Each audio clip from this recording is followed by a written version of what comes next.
자, 우선 이제 이 상황에서요. 지금 또 우리 출발새 아침에 출연을 해주신 또 주호영 의원 연결돼 있어서 네. 한번 얘기 나눠보고 그 다음에 말씀 또 나눠가도록 하겠습니다. 자, 여보세요. 예, 안녕하십니까. 네. 주호영입니다. 안녕하세요. 축하드립니다. 예, 감사합니다. 네, 대구 수성 갑 지역구 더불어민주당의 김부겸 의원과 미래통합당의 주호영 의원, 현역 중진 의원들, 특히 서로 친한 형님 동생이 맞대결해서 관심을 모았던 지역인데 주호영 의원이 큰 승리를 거머쥐었습니다. 우선 당선 소감부터 한번 들어보겠습니다. 개인적으로는 크게 승리해서 기쁘고요. 또 김부겸 선배에게는 대단히 죄송하고 또 끝까지 선전해 주신 데 대해서 위로의 말씀을 드리고요.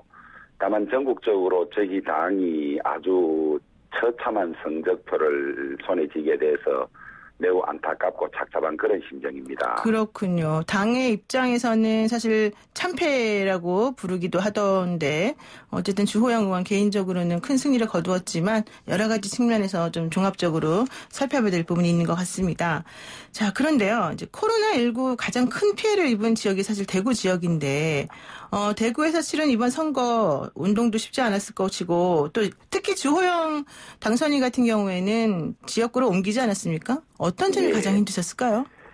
예, 우선 이제 코로나로 가장 큰 피해를 입은 지역이고 또 시민들께서도 많이 심적으로 위축돼 있는 상황이었기 때문에 선거운동을 하지 않을 수도 없고 또 하려고 해도 조심스러운 그런 상황이었죠. 네. 원래 이 유세차 앞 같은 데는 율동조들이 있는데 첫날 율동조를 운영해 보니까 전혀 분위기가 아닌 것 같아서 첫날 한 20-30분 하다가 율동조를 그만두게 했을 정도로 좀 코로나로 인한 영향이 큰 그런 선거였죠. 네. 그래서 예전에는 보통 큰 행사들을 많이 하면 행사에 가서 유권자를 접촉하고 그랬는데 이번엔 행사가 전혀 없었고 또 저녁에 식당가나 카페 같은 데도 사람들이 거의 없어서 주로 SNS에 의존해서 선거운동을 하는 그런 선거였습니다.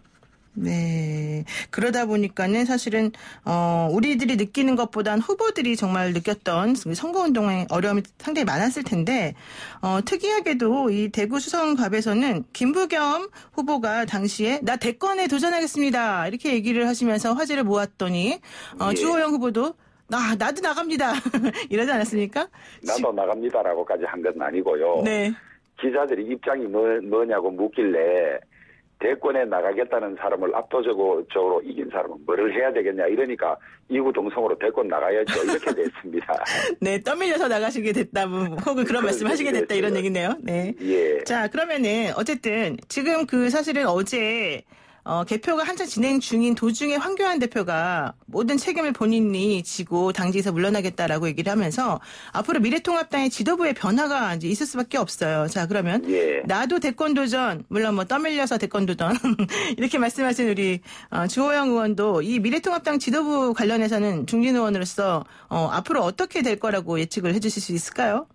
이제 당선자들을 중심으로 의견을 모아야 할 텐데요. 네. 황교안 대표가 선거 참패 책임을 지고 이제 사퇴를 냈으니까 당헌 당규에 의하면 다음 최고위원이 당대표를 대행하게 돼 있습니다. 네. 그래서 조경태 수석 최고위원이 당대표 대행을 하면서 이것을 전당대회 7월로 예정된 전당대회에서 지도부를 구성할 것인지 아니면 즉시 이 비대위 체제로 갈 것인지 아니면 당선자들을 중심으로 원내대표 선거를 조속히 한 다음에 그 원내대표가 당대표를 대행하면서 당을 이끌 것인지 여러 가지 선택지가 있을 수 있는데요. 네. 그것은 여러 의원들의 뜻을 모아서 결정해야 될 걸로 생각을 합니다. 아, 그렇군요. 그러니까 전당대회가 있으니까 전당대회에서 할지 아니면 즉시 비대위 체제를 운영하면서 갈지 조경태 수석 최고위원이 지금 직무대행 맡아가지고 일단 먼저 끌어나갈지 여러 가지 이런 그 시나리오가 아직은 남아있군요.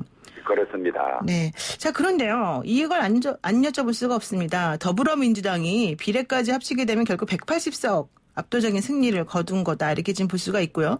특히 최대의 격전지 수도권에서 미래통합당이 84석밖에 못 얻으면서 지역구 사실은 상당히 차이가 많이 났습니다.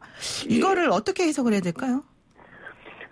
저는 그 원인을 한 두 가지 정도로 꼽고 있는데요. 네. 하나는 저희들이 공천이 너무 늦었습니다. 네. 기희 수도권이 이 민주당 의원들이 많이 있는 지역이었고 민주당은 제가 듣기로는 이미 한 1여 년 전에 70~80% 이상 공천에 버금가는 선거 준비가 다 돼 있었거든요. 네.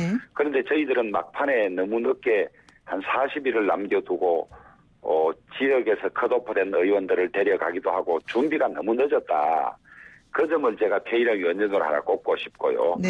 또 수도권이란 게 1~2천표 차이로 당락이 결정되는 아주 그런 지역인데 선거 막판에 드러난 저희들의 어떤 공천을 둘러싼 잡음이랄까 그다음에 막말 파동이랄까 이런 것 때문에 표를 많이 잃은 것이 아닌가 저는 그렇게 분석하고 있습니다. 네, 그러니까 공천 잡음이라든가 후유증이라든가 뭐 이런 여러 가지 것들 플러스 또 이 총선일을 다가가면서 막말 이런 논란이 계속 불거진 것들이 악재였다 이렇게 보시는군요.